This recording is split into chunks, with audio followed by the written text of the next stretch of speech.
When I was a junior in high school, I was quite an odd kid. I liked having colorful hair and piercings and all that kind of stuff. The school I went to was near Atlanta, so there weren't many people like me.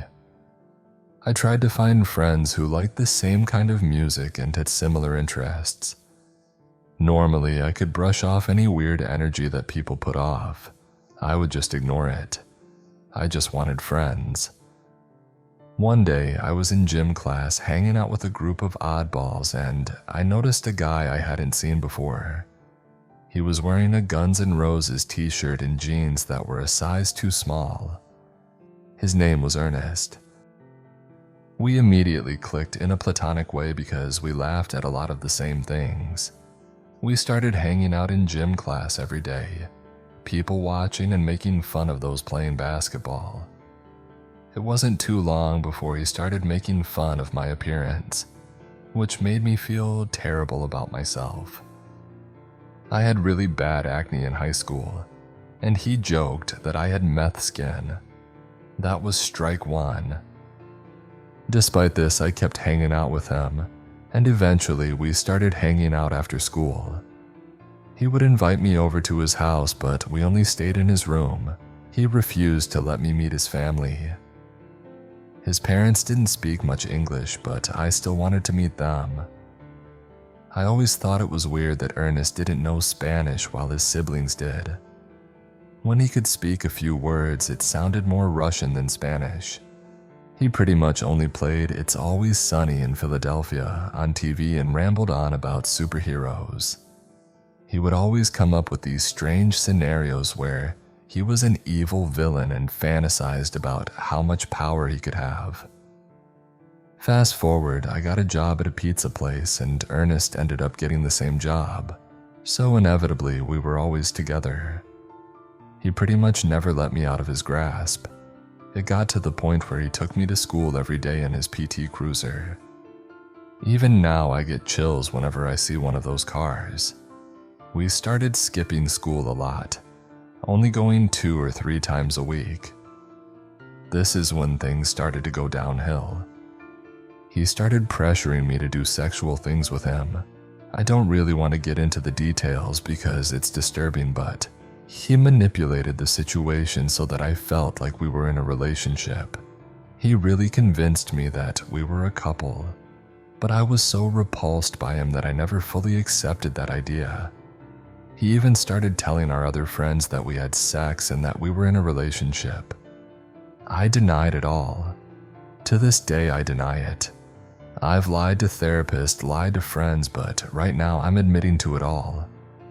At one point, he ended up living with me and my family, sharing the same room as me. He had convinced my entire family that he was gay so he could live with me. He literally dressed up in pink, put a scarf around his neck, and pranced around my aunt, trying to win her over with this fake personality. I was so used to living in chaos that this barely even registered as a problem for me. During all of this, he was such a rude person to me. I remember asking him for a ride one day. I can't remember where to, and he said no, for no good reason. I started getting really pissed off because he couldn't actually give me a reason. He just kept smirking at me. He did this type of thing frequently. One time, we were sitting in the living room when he silently got up and drove off somewhere. He came back, walked to the living room doorway and stared at me for 15 seconds and then walked into my room. I heard a bunch of rustling, so I stormed in there thinking he was up to something sketchy. He had gotten completely dressed in his sleep pants with his hand in his pocket, and he just wouldn't take his hand out of his pocket. At this point, I was scared. I forced my hand into his pocket and pulled out a knife. I don't remember how the night or the days that followed went after that. Fast forward again, I'm at my best friend Kayla's birthday party, and everyone is camping in the backyard. Ernest hated Kayla because she was a way out for me in his perspective. She got in the way of us. I'm sweating just typing this out because this is probably one of the scariest things that has ever happened to me. The sequence of events is a little bit blurry, but I remember it. I had made it clear to Ernest by this time that we were not a couple and that he needed to let go of that fantasy. I had a crush on a boy named John, and we slept in the same tent together. Morning came and I heard Ernest outside, asking people if they knew where I was. Someone said, "She's in the tent with John." I was scared immediately. I knew something bad was about to happen. The tent ripped open and I didn't have a shirt on. Ernest began screaming as loud as he could, cussing us all out and pitching an absolute fit before storming off. He went to his car and called me, telling me to get to the car now. Everyone was freaked out, and Kayla advised me not to go to the car because she knew how scary Ernest could be. I didn't want anyone to be uncomfortable, so I figured that if I went to the car, it would ease everyone's minds a little bit. So I went. As soon as the car door closed, we sped off, fast, really fast. I looked over at him wide-eyed, and he was scream-crying with absolutely no expression on his face. Tears were streaming down, but he was emotionless. He kept saying, "You were supposed to love me," over and over again. Then he started speeding even faster and said, "If I can't love you, then no one else can." I was actively having a panic attack in the passenger seat. My ears were ringing and I couldn't see a thing. Meanwhile, Kayla had already called my mom, and somehow my mom left the house fast enough to track us down in that PT Cruiser. Ernest parked at a church and my mom was watching us. Ernest had a box cutter at his side. I got a call from my mom. I can't really remember what she said, but I know it was something along the lines of, "I will end your existence to Ernest." He started coming to his senses, if you can even call it that, and dropped me back off at Kayla's house, telling me that he was going to kill himself afterward. Kayla and I frantically tried to call his parents about a possible imminent suicide, but they couldn't speak English. He ended up calling the police on himself because he thought he was going to harm himself or someone else. He was gone for a couple of weeks, but when he came back, he was parked outside my school, waiting for me to come out. He ran up to me and I noticed that he had on a plaid button-up shirt tucked into his pants. This was extremely odd to me, and I knew immediately that this was another fake personality. He was even speaking differently, more properly, almost like those few weeks had turned him into a saint. It wasn't long after that when I admitted myself into a mental institution because I kept breaking down. Everyone in the group therapy sessions told me to get rid of him, and I hadn't realized how serious it was until I saw their reactions to my stories. There are so many stories about this psycho, but I can't even type them all out. I did eventually get rid of him. I found new friends, and without them, I don't know how this would have gone. I haven't seen or spoken to him in about 3 years. Ernest, let's not meet ever again.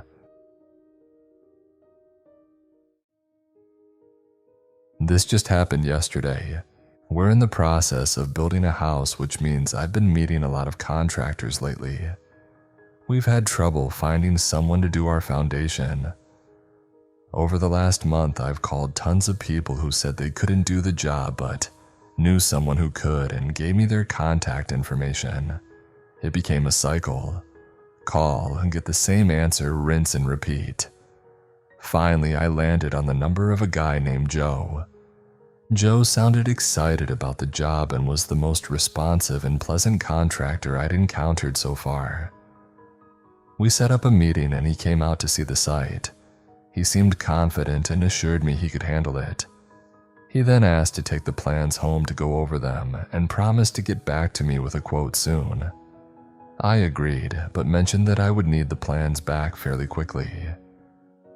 Shortly after, we met with a second contractor who we ultimately hired for the job. On Friday, I realized Joe still had the plans, and we needed them back as the first steps were about to begin. So I texted him, "Hey Joe, would I be able to come get those architectural plans from you?" He replied, "Yes, I can stop by tomorrow." I told him that I could meet him in town if that's easier. I needed to go to the store anyway. He said, "Okay, what time?" I explained we could meet at noon at a specific parking lot, and he said that sounds good to him. Around noon yesterday, I arrived at the grocery store parking lot. I texted Joe to let him know I was there, and he showed up soon after. He pulled up next to my car, got out, and I did too. But I noticed he was empty-handed. Confused, I asked where the plans were and if he had brought them. He said, "Oh, no, they're back at my house. Do you need them?" I was slightly annoyed and told him yes. The guy prepping the site needed them. Joe responded, "Well, you can follow me back to my house and I'll give them to you." At this point, I started to feel uneasy. Nobody but my husband knew I was meeting Joe, and I didn't really know him well. So I asked how far his house was. Joe said, "Neighboring town, 5 minutes, 4 miles.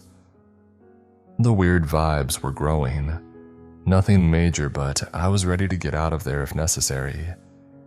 I told Joe, "Let me call my husband. I might not have time since we need to be somewhere," giving myself an easy out. I walked away out of earshot to think straight and call my husband. He thankfully answered, and I told him everything that had happened so far. He agreed it sounded a little shady and told me to be straightforward with Joe and let him know I wasn't comfortable going to his house. I walked back to Joe and said, "So I do have time, but I'm not going to your house because I don't know you well enough. I'll wait in the community development building parking lot across from the fish factory. It's a very loud, unmistakable place." Joe seemed confused and didn't know where I was talking about. After some back and forth trying to explain where I was going to wait, I offered to drive first so he could follow me. That way he'd see where I pulled in, then he could continue to his house, grab the plans, and meet me there. I was proud of myself. I tend to be a bit timid and too polite, often to my own detriment. This time I didn't beat around the bush and was clear and concise with everything I said. I felt laser focused on my delivery for once. I got in my car and drove first, with Joe following. I pulled into the community development parking lot and noticed Joe had stopped in the middle of the empty street, signaling for me to turn around. I got out of my car to hear what he was saying, and he was yelling for me to turn around and follow him because his house is right there. Again, I told him no, I wasn't going to his house and I'd wait right there for him to return. I saw a flash of annoyance cross his face, but he nodded and continued down the street, leaving me to wait. Less than a minute later, he returned with the plans, handed them to me, and I quickly took them, said goodbye, and left. Once I was out of the situation, I finally had time to reflect. It took him less than a minute to get the plans from his house, so it's one of two things. If he lived so close, why didn't he know where the community development building and the fish factory were? He could probably see them from his house if he was that close. Or he had the plans with him the whole time. Also, my husband and I tried looking him up afterward. There's nothing about Joe on the internet. He doesn't have an email, business name, or registered phone number. I don't even remember who gave me his number. I now realize that, aside from my husband, no one knows I've been talking to or meeting with him. He simply doesn't exist as a contractor online, and since we never officially hired him, I never looked him up until now.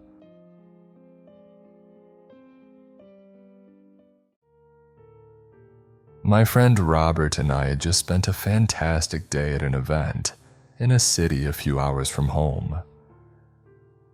After the event, we joined a group of friends for dinner and ended up staying in the city until nearly midnight.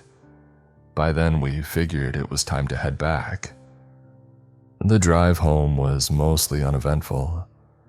The roads between the two cities are rural, with only a few small towns along the way. Since it was dark, we kept an eye out for any animals that might dart across the road while chatting casually. As we neared Robert's house, we spotted a car parked on the opposite side of the road, facing the wrong way. A man was walking around near the road. Interestingly, the car in front of us was an ambulance, which stopped to help the man. As we drove past, I made brief eye contact with him, but we didn't think much of it and continued on our way. Another 20-30 minutes passed and we turned onto the access road leading to Robert's house. As we drove, we noticed a car had also turned onto the road, a bit farther behind us. Robert lives in a gated community, so we had to stop to open the gate. That's when we noticed the car behind us had caught up and slipped through the gate just before it closed. We hadn't really thought we were being followed until that point, but even then we joked about it. We drove through the neighborhood, which is fairly large, but the car was still behind us, even after a big curve in the road. It was then that we started to feel uneasy. To confirm our suspicions, we decided to keep driving past Robert's house as the road would eventually loop around. At this point, we called Robert's dad, who had just seen us drive by with the car still tailing us. As we circled the loop, it became clear we were definitely being followed. Robert started driving faster through the neighborhood, and the car behind us matched our speed. We were going 50 to 60 miles per hour on narrow roads, but the other car stayed right on our tail. Realizing the seriousness of the situation, we decided to head toward the front gate, where a 24-hour security guard was stationed. We weren't sure if the person following us had a key fob to open the gate, so we left the neighborhood, pulled a U-turn, and sped back to the gate. Despite our fast driving, it should have been obvious to anyone watching that we were being chased. As we reached the front gate, Robert managed to open it in a way that should have prevented the car from following us. But as we turned the corner, we saw the gate opening again, and the car that had been following us drove in. Here's where we made a big mistake. We turned on a road without realizing it was a cul-de-sac. By the time we noticed, Robert quickly flipped the car around to get out. But as we passed the other car, I made eye contact with the driver, though I could barely see his face. We turned off the lights and sped away, finally shaking him off and making it safely to Robert's house. We waited there for the police to arrive. Shortly after the officer arrived, he received a call on the radio and rushed back to his car. A few minutes later, 2 more police cars showed up and we were informed they had found the car. It turned out to be the same man we had passed on the side of the road an hour earlier. When the police first made contact, he refused to speak and seemed mentally unstable. As the traffic stop continued, he started threatening the officers. We later learned that he was a mentally ill and unstable veteran from a couple of states away, with no apparent reason to be in our area. The man had broken the back gate when he followed us in. The most frustrating part, the security guard at the front gate, whose only job was to stop people without a fob from entering, had let this guy in after we had just sped past him. He was quickly fired by the security company. Looking back, there's only one thing I would have done differently. I would have called the police sooner. But in the heat of the moment, with adrenaline clouding our judgment, it's easy to see how we made the choices we did.